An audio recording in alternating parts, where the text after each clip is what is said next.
अस्सलाम वालेकुम। Welcome to my YouTube channel. कैसे हैं आप? मैं उम्मीद करता हूं कि आप सब खैरियत से होंगे। अल्लाह ताला आपको हमेशा खुश व आबाद रखे, अपनी अमान में रखे और जिंदगी में कभी किसी का मोहताज ना करे।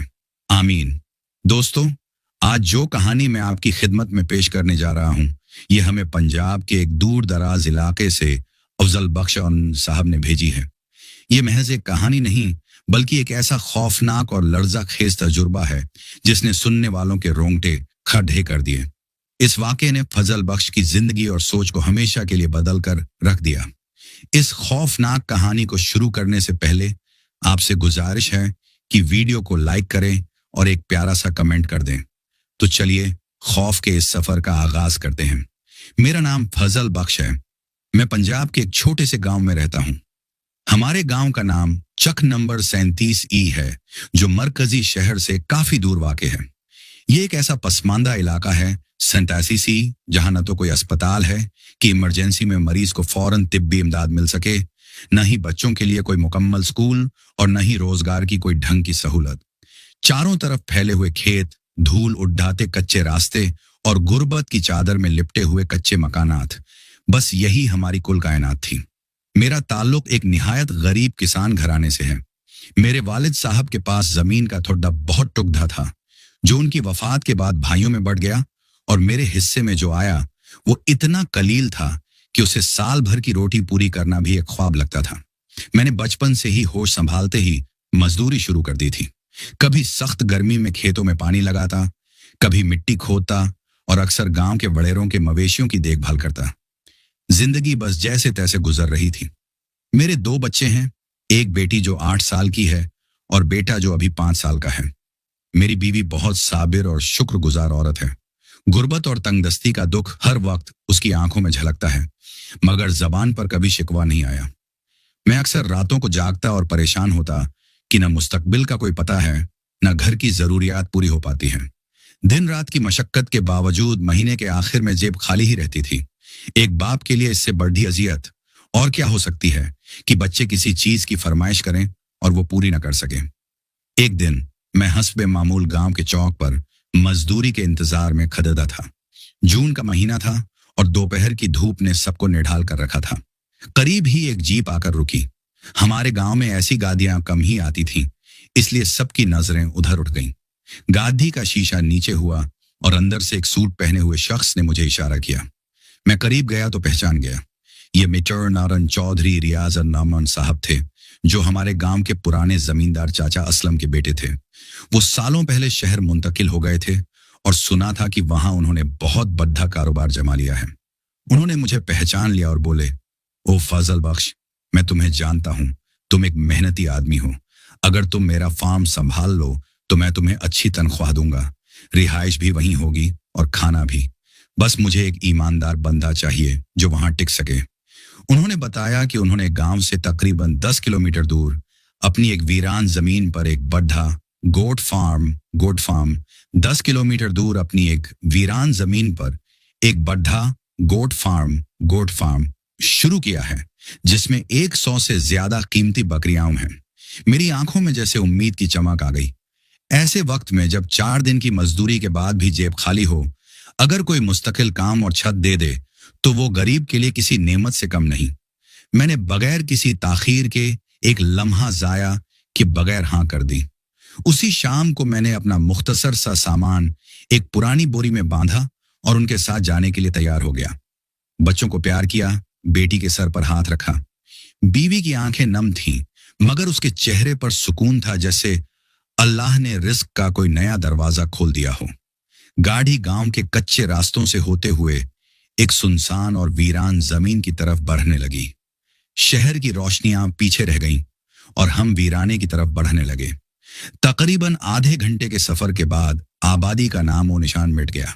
गाड़ी एक बद्धी सी चारदीवारी के सामने रुकी। यह जगह वाकई वीरान थी।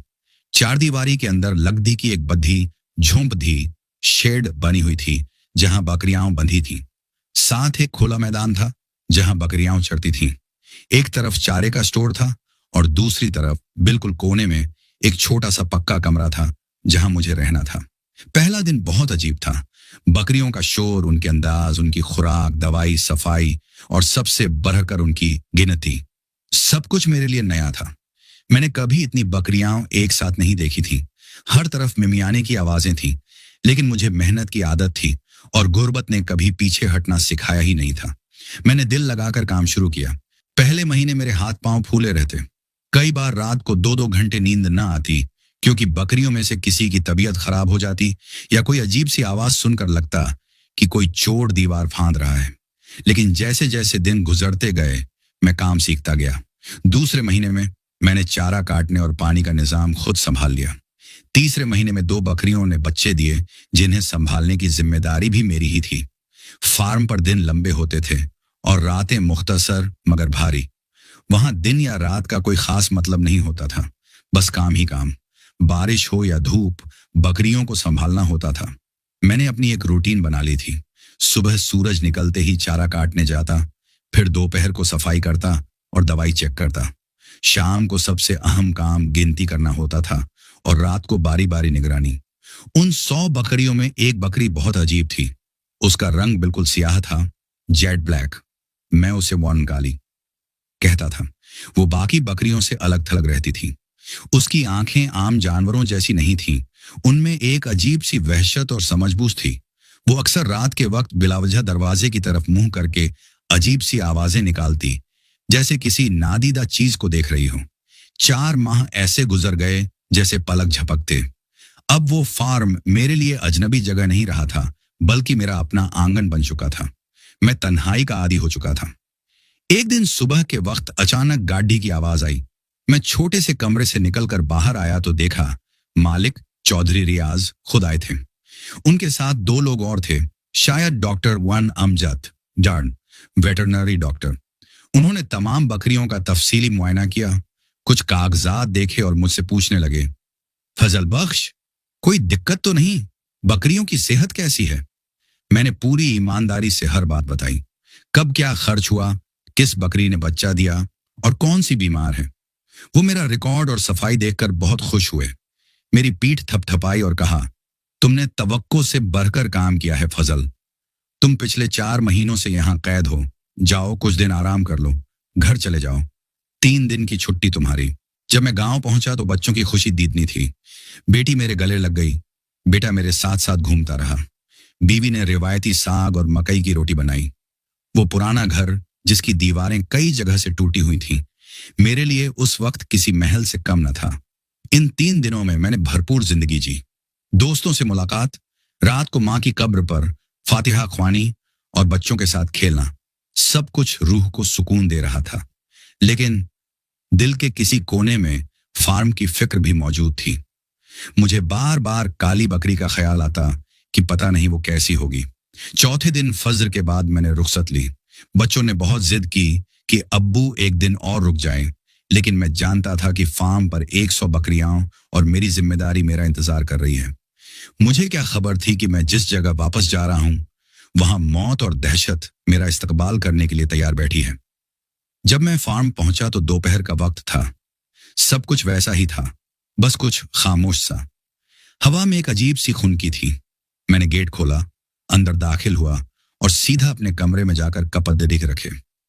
बाहर निकलकर बकरियों की गिनती की, सब मुकम्मल थी। वो काली बकरी शेड के बिल्कुल कोने में खद्दी मुझे घूर रही थी, जैसे कह रही हो कि तुम वापस क्यों आए। वो दिन बज़ाहिर आम सा था। सूरज निकला, फिर बादल छा गए। दोपहर में मामूल के मुताबिक एक बकरी की टांग जख्मी थी, उस पर मैंने दवा लगाई। शाम होते होते मौसम तेजी से बदलने लगा। आसमान पर स्याह बादल उमद्दा आए और तेज हवा चलने लगी। कहा जा रहा था कि आज रात तूफानी बारिश का इम्कान है। मैंने जल्दी से सब बकरियों को बड़े शेड में बंद कर दिया ताकि वो बारिश से महफूज रहें। रात का वक्त आया। आसमान पर बादलों का शोर था, लेकिन बारिश अभी शुरू नहीं हुई थी। मैंने जल्दी खाना खा लिया, आलू का भरता और सूखी रोटी। फिर मैंने चारे की बोरी चेक की, पानी के टैंक साफ किए और आखिरी बार सब दरवाजे बंद करके अपने कमरे में आ गया। टॉर्च, रस्सा और छोटा सा चाकू, जो मैं हमेशा हिफाजत के लिए साथ रखता था, चारपाई के पास रख लिया। अब रात के तकरीबन 10 बज रहे थे। फार्म बिल्कुल सन्नाटे में डूबा हुआ था। बस दूर कहीं आसमान गरज रहा था। मैंने सोने से पहले एक बार फिर बकरियों की आखिरी गिनती करने का सोचा। मैं बाहर निकला। हवा बहुत तेज थी। सब बकरियां मौजूद थीं और खामोश थीं। बस वो काली बकरी थोड़ी चुप थी जो आमतौर पर सबसे पहले आवाज करती थी। मैंने खुद से कहा, शायद मौसम का असर है। उसी लम्हे हवा का रुख बदला और एक अजीब सी बदबू मेरे नाखूनों से टकराई। ऐसा लगा जैसे किसी ने भीगी मिट्टी, गली हुई खाल और जलती हुई लकड़ी को एक साथ मिलाकर कोई बोसीदा चीज जला दी हो। ये बदबू नहीं थी। फार्म पर खाद की बू तो होती थी, लेकिन ये कुछ और थी। ये मुर्दा चीजों जैसी बू थी। मैंने अपनी टॉर्च निकाली और आहिस्ता आहिस्ता बदबू की सिमत बढ़ा। ये बू शेड के पिछले हिस्से से आ रही थी, जहां उमूमन कोई नहीं जाता था। वहां पुराने टूटे हुए बांस, खाली बोरियां और बकरियों के पुराने बॉक्स पड्डी ढीरे थे। टॉर्च की रोशनी धुंधली सी थी, लेकिन मुझे वहां एक चीज नजर आई।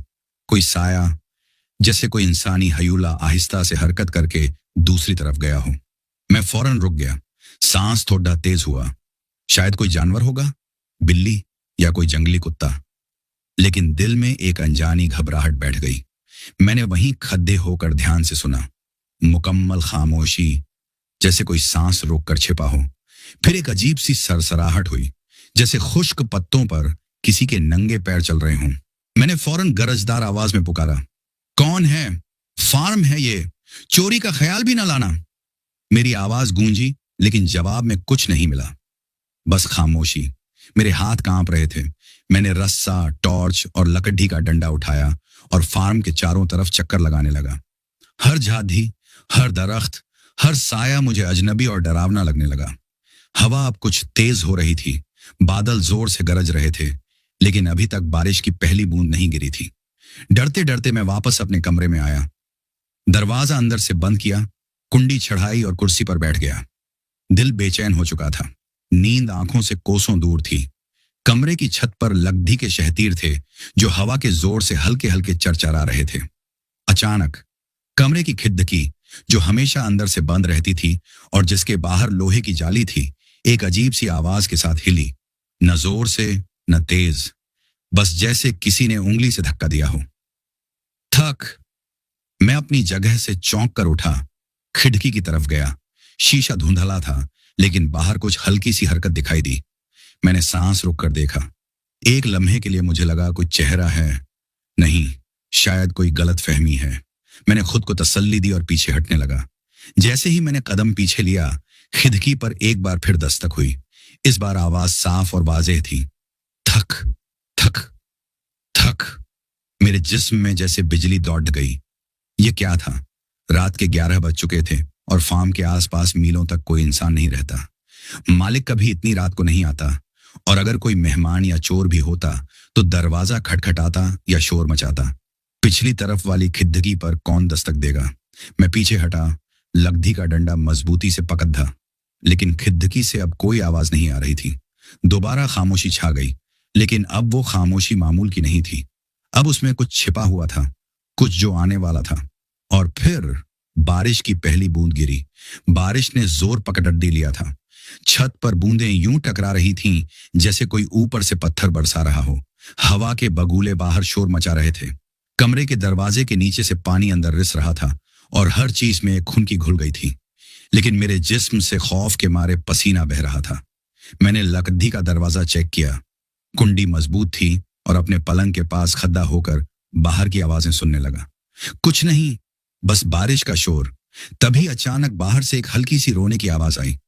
बहुत धीमी, बहुत दर्दनाक, जैसे कोई औरत किसी कोने में बैठकर रो रही हो। मेरे गले में जैसे कांटे उग आए। आवाज फार्म के पिछले हिस्से से आ रही थी, वही हिस्सा जहां दिन में साया महसूस हुआ था और जहां से वो जली हुई बदबू आई थी। मैंने खुद को समझाया, फजल, कोई औरत इतनी रात को इस तूफानी बारिश में यहां कैसे हो सकती है? ये तेरा वहम है। मगर दिल कह रहा था कि यह कुछ और है। आवाज मुसलसल आ रही थी, कभी रोने की और कभी सिसकियां भरने की। मैंने हिम्मत की। बतौर निगरान मेरी जिम्मेदारी थी कि देखूं बाहर क्या है। बारिश रुकने का सवाल ही नहीं था। मैंने टॉर्च, अपने ऊपर एक प्लास्टिक की चादर और हाथ में डंडा लिया। बिस्मिल्लाह परहच कर आहिस्ता से दरवाजा खोला और बाहर निकला। बाहर कयामत का मंजर था। पानी मिट्टी में गाड़े की तरह हो चुका था। हर कदम के साथ पांव धंस रहा था। बारिश मेरे चेहरे पर थप्पड़ों की तरह लग रही थी। मैं कीचड़ा में फिसलता हुआ शेड के पिछले हिस्से की तरफ बढ़ा। वहां पहुंचकर मैंने टॉर्च का रुख सामने किया। रोशनी बारिश की बूंदों को चीरती हुई आगे बढ़ी। अचानक मेरी रोशनी एक पुरानी टूटी हुई झोंपड़ी के कोने पर जा रुकी। वहां वहां एक औरत बैठी थी, सफेद लिबास में मलबूस, जो कीचड़ और पानी से लथपथ था। उसके बाल खुले हुए थे और चेहरे पर बिखरे हुए थे। वो घुटनों में सर दिए बैठी थी। मैं वहीं जम गया। दिल जैसे सीने से बाहर आ गया हो। मैंने बेसाख्ता कांपती हुई आवाज में पूछा, बीबी, आप कौन हैं? यहां क्या कर रही हैं? वो खामोश रही। उसने कोई जवाब नहीं दिया, बस वहीं साकित बैठी रही। मेरी टांगें कांपने लगीं। मैंने दोबारा हिम्मत करके कदम आगे बढ़ाया। बीबी, कोई मुसीबत है तो बताओ, मैं मदद। अभी मेरा जुमला पूरा भी नहीं हुआ था कि वो आहिस्ता आहिस्ता अपनी गर्दन मेरी तरफ मोड़ने लगी। उसके बाल हटे और टॉर्च की रोशनी सीधी उसके चेहरे पर पड़ दी। या अल्लाह, वो मंजर मैं मरते दम तक नहीं भूल सकता। उसका चेहरा वो चेहरा नहीं था, वो जला हुआ गोश्त था। स्याह आंखें जिनमें सफेदी नाम की कोई चीज नहीं थी, बस गहरे स्याह गरहें। और उसके होंठ होंठ ऐसे थे जैसे किसी ने सुई धागे से बेदर्दी से सी दिए हों। मैं खौफ से चीखना चाहता था, लेकिन आवाज हलक में अटक गई। वो औरत अचानक खड़ी ही हो गई। आम इंसानों की तरह नहीं, बल्कि एक झटके से उसने एक कदम मेरी तरफ बढ़ाया, फिर दूसरा, और फिर वो बगैर जमीन को छुए हवा में तैरती हुई तेजी से मेरी तरफ आने लगी। मेरी हिम्मत जवाब दे गई। मैंने मुद्द कर अंधाधुंध दौड़ लगाई। कीचड़ में फिसलता, गिरता, पद्धता मैं अपने कमरे की तरफ भागा। पीछे से मुझे गीले पैरों की छप छप नहीं, बल्कि एक तेज सरसराहट सुनाई दे रही थी। मैं कमरे तक पहुंचा, कांपते हाथों से कुंडी खोली, अंदर घुसा और जोर से दरवाजा बंद करके कुंडी चढ़ा दी। फिर भारी बक्सा घसीट कर दरवाजे के आगे रख दिया। मैं दरवाजे से टेक लगाकर जमीन पर बैठ गया। दिल की धड़ाकन इतनी तेज थी कि कानों में अपने ही खून की आवाज आ रही थी। लेकिन अब बाहर कुछ सुनाई नहीं दे रहा था, बस बारिश की आवाज और छत से पानी टपकने की। मैंने सोचा शायद वो चली गई, शायद मैं बच गया। तभी दरवाजे पर बिल्कुल मेरे कान के पास लगढी की दूसरी तरफ एक उंगली की तरह हल्की सी दस्तक हुई। टिक टिक टिक। मैं सांस रोके बैठा रहा, हिलने की भी हिम्मत न थी। फिर अचानक बाहर से वही काली बकरी जोर से चीखी। ऐसी चीख जो बकरी की नहीं, किसी ज़बा होते इंसान की होती है। बै एम एम एम। और उसके फौरन बाद दरवाजे के बिल्कुल पीछे से उसी औरत की सरगोशी सुनाई दी। आवाज इतनी करीब थी जैसे वो मेरे कान में बोल रही हो, खोल दे, मैं भीग गई हूं, खोल दे फजल। अब मेरे जिस्म से जान निकल चुकी थी। मैं बस आंखें बंद करके कलमा तैयबा और जो आयतें याद थीं पढ़ता रहा। वो सरगोशी बार बार आती रही, कभी हंसने की आवाज, कभी रोने की। वो सारी रात मैंने मौत के साए में गुजारी। फिर अचानक सब आवाजें बंद हो गईं। बारिश की आवाज, बकरियों की आवाज, सब कुछ। बस एक तवील मुर्दा सन्नाटा छा गया। मैं बेहोश हो गया, या शायद खौफ ने मुझे सुन्न कर दिया था। जब सुबह हुई और सूरज की रोशनी खिड़की से अंदर आई तो मेरी आंख खुली। मैं वहीं दरवाजे के साथ गिरा हुआ था। मैंने डरते डरते दरवाजा खोला। बाहर का मंजर हौलनाक था। बारिश थम चुकी थी। दरवाजा बाहर से बंद था, लेकिन उस पर कीच और डैश आलूद पंजों के निशान थे, जो इंसानी हाथों से कहीं ज्यादा लंबे थे। और जमीन पर पानी के गाड़े में एक लंबा सा खिसकने का निशान था, जैसे कोई भारी लाश या जिस्म घसीटा गया हो, जो शेड की तरफ जा रहा था। मैं शेड की तरफ भागा। बकरियां खामोश थीं, सब एक कोने में सहमी हुई थीं, लेकिन काली बकरी मर चुकी थी। वो शेड के बीचों बीच पड़ती थी। उसकी आंखें खुली थीं और खौफ से फटी हुई थीं, और उसका मुंह ऐसे बंद था जैसे किसी ने जोर से सी दिया हो, बिल्कुल उस औरत की तरह। मैंने उसी वक्त मालिक को फोन किया। वो गाड़ी लेकर आए। मैंने कांपते हुए उन्हें सब बताया। मुझे लगा वो यकीन नहीं करेंगे, मेरा मजाक उड़ाएंगे, लेकिन उन्होंने सुनकर एक गहरी खामोशी इख्तियार की। उनके चेहरे का रंग उड़ गया था। उन्होंने आहिस्ता से कहा, फजल, तुम जानते हो मैंने ये जमीन इतनी सस्ती क्यों खरीदी थी? मैंने नफी में सर हिलाया। ये फॉर्म बनने से पहले, कई साल पहले, यहाँ एक वीरान खंडहर था। वहां एक औरत की जली हुई लाश मिली थी। न कोई पहचान थी, न कोई वारिस। पुलिस ने उसे यहीं कहीं दफन कर दिया था। गांव वाले कहते थे कि उसे उसके खाविंद ने जलाकर मारा था और मुंह सी दिया था ताकि वो चीख ना सके। मुझे लगा ये सब कहानियां हैं, वहम हैं। मैंने उसी दिन अपना सामान उठाया, तनख्वाह भी नहीं मांगी, बस वहां से भागा। मैं गांव वापस आ गया और फिर कभी उस रास्ते पर मुद्दा कर नहीं देखा। आज भी जब कभी रात को तूफानी बारिश होती है और बादल गरजते हैं, मुझे अपने घर के दरवाजे पर वही हल्की सी दस्तक सुनाई देती है, टिक टिक टिक। और मुझे लगता है कि वो सफेद लिबास वाली औरत जले हुए चेहरे के साथ अब भी कह रही है, खोल दे, मैं भीग गई हूं।